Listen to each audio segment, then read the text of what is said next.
नमो बुद्धाय। भगवान बुद्ध को त्रिबार वंदन। आचार्य गुरु भंते जी को भी त्रिबार वंदन। आज हम जानेंगे भगवान बुद्ध का धम्म क्या कहता है। भगवान बुद्ध के धम्म में है कि इस दुनिया में कभी भी घृणा से घृणा समाप्त नहीं होती है, क्रोध से क्रोध समाप्त नहीं होता है, ईर्ष्या से ईर्ष्या समाप्त नहीं होती है। ये ऐसे ही है जैसे आग से आग कभी नहीं बुझती है। तो भगवान बुद्ध कहते हैं जिस प्रकार आग को बुझाने के लिए पानी की ज़रूरत है, ऐसे ही क्रोध को शांत करने के लिए, वैर को दूर करने के लिए, ईर्ष्या को दूर करने के लिए मैत्री की ज़रूरत है, प्रेम की ज़रूरत है, सद्भावना की ज़रूरत है। बट हम लोग जानते हैं कि हम भगवान बुद्ध के धम्म में अपने भीतर इन गुणों को विकसित नहीं कर पा रहे हैं, मैत्री को, करुणा को, सद्भावना को। क्योंकि अगर ये वाला धर्म हमारे अंदर आ जाएगा, नेगेटिव एनर्जी, अधर्म जो है अपने आप दूर होते चले जाएंगे। अगर भगवान बुद्ध का सद्धर्म, मैत्री, करुणा, उपेक्षा और मुदिता ये अगर आने लगेंगे हमारे लाइफ में, हमारे जीवन में ये सद्गुण आने लगेंगे, तो हमसे जो है अधर्म दूर होते जाएंगे, दुनिया से भी अधर्म दूर होते जाएंगे। अगर बुद्ध का रियली हम प्रैक्टिस करेंगे धम्म का, तो बुद्ध के गुणों को अगर रियली अपने जीवन में लाएंगे तो भगवान बुद्ध ने ये कहा भगवान बुद्ध ने ये कहा है धम्मपद की चौथी गाथा में, पाँचवीं गाथा में, तीसरी, चौथी, पाँचवीं, छठवीं गाथा में इसी के ऊपर भगवान बुद्ध कहते हैं। जैसे पाँचवीं गाथा में जो हम सुनते हैं, न हि वैरेण वैराणि सम्मन्ति कुदाचनं अवैरेण च सम्मन्ति एष धम्मो सनातनो।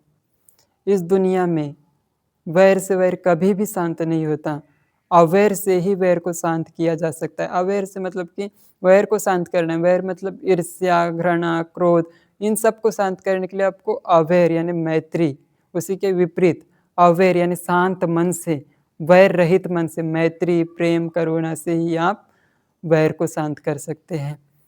मानकर चलो कोई आपको क्रोधित कर रहा है, आपके प्रति उसके अंदर बहुत द्वेष भरा हुआ है, उसको में भी कोई गलतफहमी हुई है या आपके व्यक्तित्व को लेकर के वो बहुत क्रोधित है। आप वो अगर आपको कुछ डिस्टर्ब कर रहा है, आपको गाली दे रहे हैं, आप भी गाली देंगे, आप भी क्रोधित होके, वो हाइपर होके आपको मारने आ रहा है कोई, आप भी अगर उसी हाइपर होके उसको दबाना चाहेंगे तो कभी सॉल्यूशन नहीं होगा। वो भी फाइट करेंगे, आप भी फाइट करेंगे, दोनों फाइट करेंगे तो क्या होगा, ब्लास्ट होगा। उसके क्रोध से आपका क्रोध और ब्लास्ट होगा, वो आग कभी नहीं बुझेंगी, हमारे भीतर की आग वो कभी नहीं बुझेंगी। हमको उसमें शीतल जल देना है, अपने मैत्री का, अपनी करुणा का, अपने सद्धर्म का जल देना है। वही बुद्ध का मार्ग कहता है कि क्रोध को खत्म करने के लिए क्रोध से खत्म नहीं किया जा सकता, करप्शन खत्म करने के लिए करप्शन से नहीं होगा, है ना। आग बुझाने के लिए पानी ही चाहिए, आग से नहीं होगा। ऐसे ही आपको अधर्म को दूर करने के लिए शुद्ध धर्म से ही होगा, अधर्म से नहीं होगा। तो शुद्ध धर्म क्या कहता है, भगवान बुद्ध क्या कहते हैं कि इस दुनिया में कभी भी ऐसा पॉसिबल ही नहीं है, संभव ही नहीं है कि आप अधर्म को अधर्म से दूर करें। जैसे अधर्म क्या है, भीतर आप विकारों को पैदा करना, राग, द्वेष, मोह, क्रोध, द्वेष, दुर्भावना, ईर्ष्या, जितने भी नेगेटिव चीज़ें मन में उत्पन्न करना ही अधर्म है। और अपने माइंड को शुद्ध रखना, प्योर रखना ही धर्म है। मन को शुद्ध करना, चित्त को शुद्ध करना ही धर्म है। और शुद्ध करके उसको वश में करना भी धर्म है। सदाचार का जीवन जीना भी धर्म है। बट एक्चुअल में ये आज इम्पॉसिबल हो रहा है। हम लोग भगवान बुद्ध को मानते हैं, बट फिर भी हम लोग इन गुणों को अपने भीतर नहीं उतार पा रहे। क्यों? क्योंकि हमारे भी मन में बहुत ज़्यादा द्वेष भर जा रहा है, क्रोध भर जा रहा है, घृणा भर जा रही है। हाँ, भगवान बुद्ध के धम्म में भी हम एक प्रकार से कट्टर हो रहे हैं। कोई व्यक्ति बुद्ध का अपमान करता है, हमें गुस्सा आ जाता है। बुद्ध के समय में बुद्ध को कोई गाली दे रहा है, बड़े मैत्री से डील करते हैं। आज हमारे समय में कोई बुद्ध को बोल रहा है, बुद्ध का मूर्ति को अपमान कर रहा है, हमें गुस्सा आ जाता है। हमें मैत्री आना चाहिए, हमें प्रेम आना चाहिए। बेचारा अज्ञानी है, बुद्ध को नहीं जानता, इसलिए वो बुद्ध का अपमान कर रहा है। हमें दया आ जाना चाहिए, करुणा आ जाना चाहिए, बट हमें द्वेष आ रहा है। कोई व्यक्ति अगर बाबा साहेब की मूर्ति को अपमानित कर रहा है, क्रोध में आके उसकी मूर्ति फोड़ रहा है, हमारे अंदर सबसे पहले क्रोध आता है, अरे मेरे बाबा साहेब की मूर्ति को ऐसा किया, मेरे बुद्ध की मूर्ति को ऐसा किया, बाबा साहेब की मूर्ति को फोड़ दिया, हम क्रोधित हो गए। हमें मैत्री आ जाना चाहिए बेचारे के प्रति, करुणा आ जाना चाहिए। कितना दुखी है वो व्यक्ति जो अज्ञानवश बाबा साहेब की मूर्ति को तोड़ रहा है, वो नहीं जान रहे कि बाबा साहेब क्या हैं। क्योंकि उसको तो कभी बाबा साहेब जैसा व्यक्ति मिला नहीं, उसने तो कभी बाबा साहेब को जाना नहीं। तो वो व्यक्ति ऐसे अहित कार्य कर रहे हैं और वो क्रोध में आके कर रहा है, अपने विकारों के कारण, वो द्वेष के कारण, ईर्ष्या के कारण, आपके धर्म से ईर्ष्या के कारण वो ऐसा कर रहा है। आप उसको ईर्ष्या से नहीं दबा सकते, आप बेचारे को मैत्री के साथ समता चित्त से उसका विरोध करें, कठोरता से आप उसका विरोध करें, बट आपके भीतर उसके प्रति भी क्या है? मैत्री है। मैत्री है, उसके प्रति प्रेम है, बेचारा अज्ञानी है, मैं कैसे उसकी हेल्प कर सकता हूँ? आपको ऐसे उत्तर देना है, धर्म वे में उत्तर देना है आपको, ताकि हो सकता है वो भी आपके इस जवाब से, आपके इस कठोरता के विरोध से वो भी मेबी बुद्ध धम्म में आ जाए, वो भी धम्म को फॉलो करने लगे। क्योंकि वो ईर्ष्या कर रहा है, मतलब आज ईर्ष्या कर रहा है, क्या कल नहीं बदल सकता? भगवान बुद्ध के समय में कितने लोग हैं जो भगवान बुद्ध से ईर्ष्या करते हैं। ईर्ष्या करने वाले लोग, भगवान बुद्ध को गाली देने वाले लोग भगवान बुद्ध के फॉलोवर बन जाते हैं, भगवान बुद्ध को फॉलो करते हैं और वही भगवान बुद्ध को अंदर से फॉलो कर पाते हैं। जो व्यक्ति पहले से बुद्ध को मान रहा है, मैं तो बुद्धिस्ट हूँ, उसको एक भ्रम है। उसके पास ना गुण है, ना ध्यान है, ना मैत्री है, ना करुणा है, ना समता है। वो व्यक्ति अपने आप को बुद्धिस्ट बोल भी रहा है, पर वो धारण नहीं कर रहा है गुणों को, इन गुणों को अपने भीतर में, शील सदाचार का पालन नहीं कर पा रहा है, मन को वश में नहीं कर पा रहा है, मन को शुद्ध नहीं कर पा रहा है, तो ऐसा किस काम का? जो व्यक्ति कम से कम अपने आप को बाबा साहेब के फॉलोवर कहते हैं, जो व्यक्ति कम से कम अपने आप को बुद्ध के फॉलोवर कहते हैं, उनको यही करना है कि हमें अपने मन में पहले इन गुणों को विकसित करना है, सद्धर्म का आचरण करने का प्रयास करना है, तभी ही हम दूसरों को सुधार सकते हैं।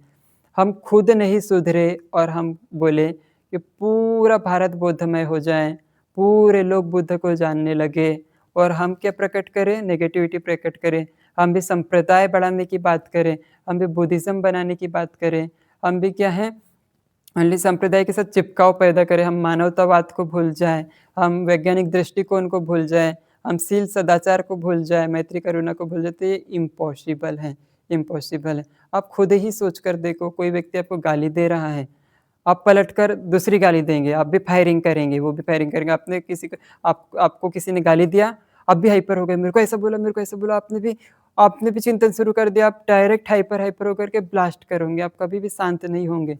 एक गाली दी, आप 2 गाली दोगे, उसने 2 गाली दी, आप 4 गाली दोगे, 4 से 8, 8 से 16 वो बढ़ते ही जाएगा, बढ़ते कभी अंत नहीं आएगा।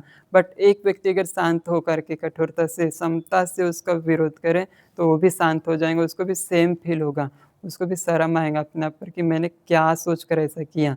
वो भी ऑटोमेटिक बदलने का प्रयास करेगा। क्योंकि किसी ने आपको गाली दी है, वो उसका मामला है, वो क्या मैसेज दे रहा है कि मेरे अंदर गाली है, इसीलिए मैं गाली दे रहा हूँ। उसके अंदर प्रेम होता तो वो प्रेम देता, उसके अंदर गाली है, वो दुखी है, वो अपनी ईर्ष्या से व्याकुल है, बेचैन है, वो किसके साथ अभी शेयर करे अपना दुःख? तो वो आपको परेशान करने के लिए आया है। वो खुद ही दुखी है और आपको दुःख देने के लिए आया है। वो सुखी रहता तो आपको दुखी देखता ही नहीं, वो आपको दुखी करने आता ही नहीं, वो भी आपको सुख बाँटता। किसी व्यक्ति के पास दुःख है तो दुःख बाँट रहा है, आप भी उसके दुःखों को स्वीकार कर रहे हैं, उसको वो दुखी है, उसको प्रेम का ज़रूरत है। वो आपको मैसेज दे रहा है कि मुझे प्रेम चाहिए, मुझे शांति चाहिए, इसलिए वो आपको डिस्टर्ब करने आ रहा है, आप भी उसको अशांत कर रहे हैं, आप उसको सही मार्ग नहीं दिखा रहे। भगवान बुद्ध के समय में अंगुलीमाल सबसे क्रोधित व्यक्ति, सबसे चंड व्यक्ति, बट बुद्ध को उसके प्रति करुणा आई। अरे! कितना दुखी है अंगुलीमाल, कितना व्याकुल है अंगुलीमाल, इसको तो हेल्प का ज़रूरत है। भगवान बुद्ध ने मैसेज पढ़ा अंगुलीमाल का। भगवान बुद्ध गए जंगल में।